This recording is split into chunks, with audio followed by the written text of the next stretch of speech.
Mari kita berdoa. Dalam nama Bapa dan Putra dan Roh Kudus. Amin. Kita bertemu kembali pada pembelajaran pendidikan agama Katolik pada hari ini. Ibu mengajak kalian semua untuk melihat materi kita yang baru. Tetapi sebelumnya Ibu mau bertanya dulu, pada pekan kemarin itu ada yang tidak hadir, dan pada pekan itu apakah semua hadir hari ini? Apa ya? Baik, kita mesti perlu semangat belajar, oke? Ya, jangan mulai belajar malas. Baik, kita lihat. Pekan kemarin kita sudah menyelesaikan satu materi tentang manusia makhluk pribadi. Apa saja yang bisa kita pelajari dalam manusia makhluk pribadi?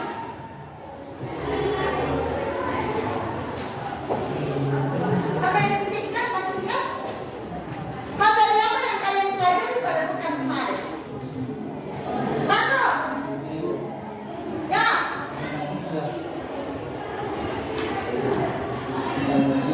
Tentang manusia. Ya, yang lain. Ya, manusia makhluk pribadi. Ingat. Apa lain? Gambaran citra Allah. Gambaran citra Allah. Kesetaraan laki-laki dan perempuan. Kesetaraan laki-laki dan perempuan. Oke, kita lihat itu pada materi kemarin ya. Lalu apa yang masih kamu ingat di otakmu tentang materi yang sudah disebut-sebut tadi? Allah menciptakan manusia serta seluruh gambar dan rupanya. Allah menciptakan manusia seturut gambar dan rupanya. Dilihat ibu. Baik. Ada lagi yang lain? Apa sih ya? Ya. Laki-laki dan perempuan itu sederajat di mata Allah. Laki-laki dan perempuan itu sederajat di mata Allah. Ya.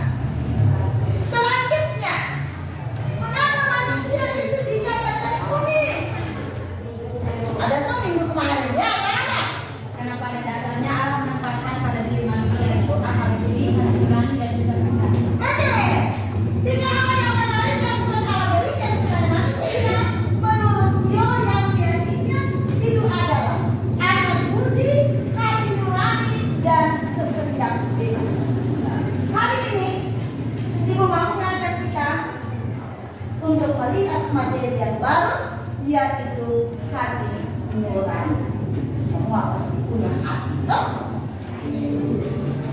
Apa maksudnya kita belajar hati nurani? Ada pun yang dimaksudkan dalam proses pembelajaran tentang hati nurani supaya apa? Supaya kamu ya, bisa tahu belajar untuk mensyukuri pertama. Syukur karena saya diberi hati nurani. Untuk apa Allah menempatkan pada diri manusia hati nurani?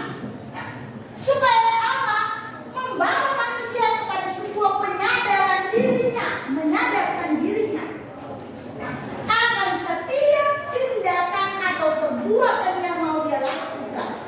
Dia bisa membedakan mana itu yang baik, mana itu yang jelek. Selanjutnya, apa yang mau kita capai dalam proses tujuan ini? Ya, kita mesti belajar melihat apa sesungguhnya makna dan arti dari suara hati.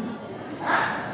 Lalu kita boleh menentukan bagaimana cara kerja hati nurani itu.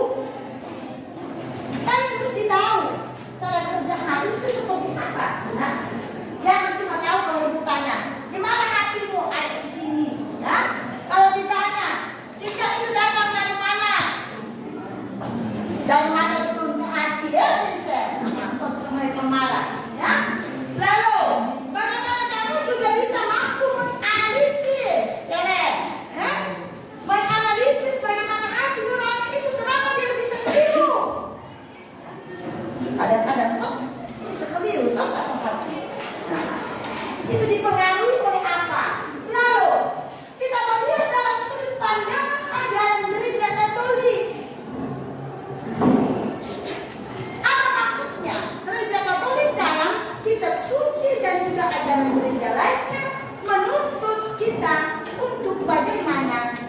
menjaga hati nurani yang Allah berikan. Ini maksudnya, ya. Selanjutnya, yang ngantuk. Kita lihat, apa itu suara hati atau hati nurani? Dalam dua pandangan, dalam arti yang sangat luas, hati nurani itu bisa dikatakan sebagai sebuah kesadaran moral, ya. Kesadaran moral yang timbul dan tumbuh dalam hati manusia. Hati kita tuh kesadaran moral. Yang kedua dalam arti yang sempit. Hans berartinya penerapan kesadaran moral yang dalam situasi konkret, dia akan menilai suatu tindakan itu atas sesuatu yang baik atau buruk dari setiap tindakan kita. Kadang-kadang kan kita tidak sadar. Ya, karena sebentar itu akan beri lanjutan pekerjaan. Jadi dengar.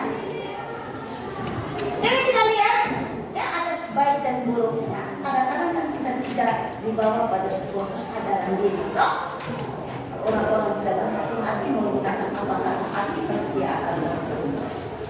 Oke, itu dalam dua pandangan. Pandangan arti yang sangat luas dan juga diberi pengertian dalam arti yang sangat sempit. Selanjutnya, bagaimana cara kerja hati? Tentu kamu tahu cara kerja hati. Tadi kan sudah bilang contoh. Kalau ditanya cinta datang dari mana? Datang dari mata turun ke hati. Itu bahasa anak begini. Ada di sini kita memang benar ya, Vincent. Suruhnya baca dari sini cinta datang dari mata turun ke hati. Bagaimana cara kerja hati? Cara kerja hati itu dapat dilihat dari apa? Yang pertama, jelas bahwa dilihat dari suatu tindakan manusia, ya, perbuatan manusia kita ini. Pertama, kerja hati nurani. Kerja hati nurani itu dia akan bekerja sebelum suatu tindakan itu kita buat. Sebelum suatu tindakan itu kita buat, dia akan berfungsi sebagai apa? Dia akan berfungsi sebagai petunjuk, atau dalam bahasa perburuan disebut itu disebut dengan indeks, sebagai petunjuk yang mengingatkan kita akan suatu perbuatan yang dapat kita lakukan atau kita abaikan, ya, dari yang baik ataupun sesuatu yang buruk.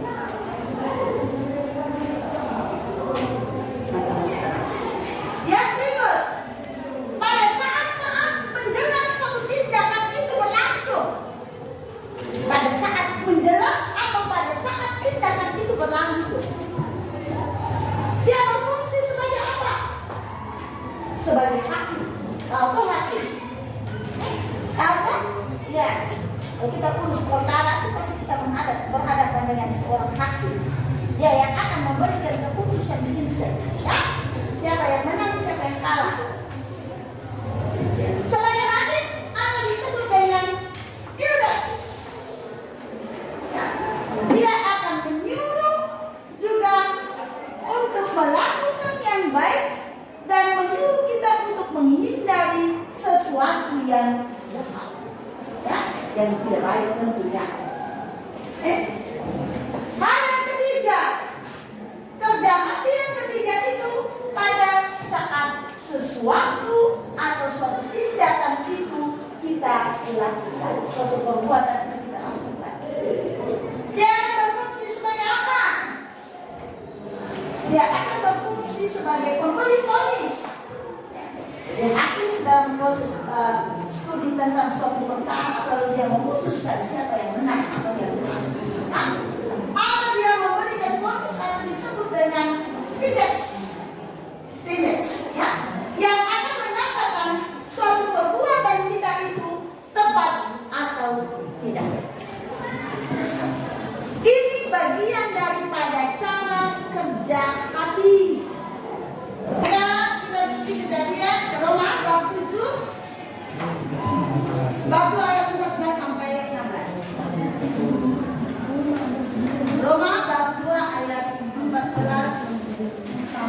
2:14-16. Esa?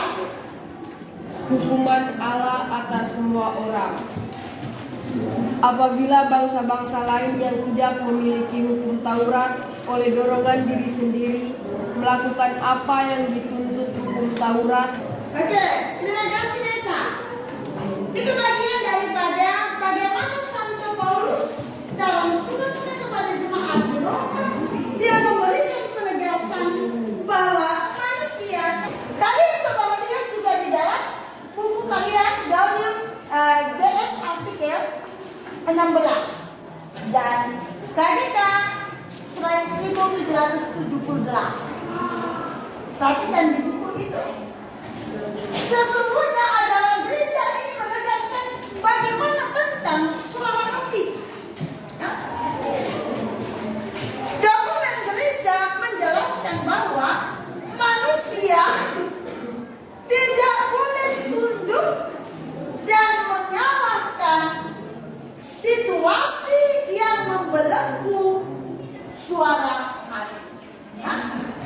Dan bertindak atas dasar suara hati yang benar. Itu kita lihat pandangan kitab suci dan dokumen gereja. Oke, lalu bagaimana cara kita membina suara hati? Cara kita membina suara hati itu ada. Pertama adalah kita belajar untuk mendengarkan. Belajar untuk mendengarkan bagaimana suara hati itu berbicara. Yang kedua, perhatikan penjelasan Ibu di hari ini ya. Ayat. Bagaimana kita menjaga dan mencari keterangan kepada sumber-sumber lain. Menjaga suara hati kita. Menjaga.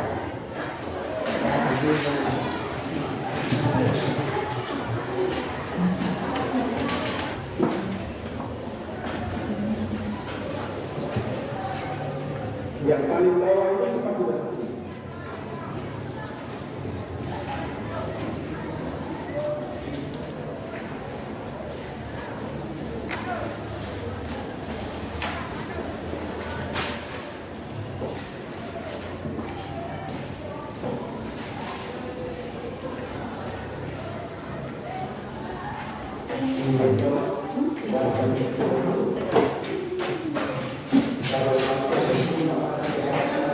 Baiklah, kita mengakhiri dengan materi suara hati dengan latihan soal ini. Mudah-mudahan minggu depan kita ya. Oke. Dengan demikian, harapan Ibu supaya apa yang Ibu jelaskan tadi itu bisa kamu jawab di dalam soalnya.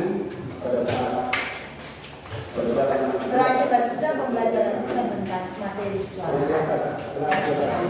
Berharap kita bersemangat lagi pada pertemuan-pertemuan lain. Tadi ada yang masih tidur, Ibu ngomong dia tidak dengar, delek, masih cerita-cerita ulang. Berharap itu tidak lagi dalam pembelajaran ke depan. Vincent, yang kita tepuk-tepuk dia itu berarti tandanya dia masih suka ngobrol sendiri, tidak dengar. Oke. Terima kasih. Mari kita akhiri pertemuan kita dalam Bapak dan Ibu. Selamat siang.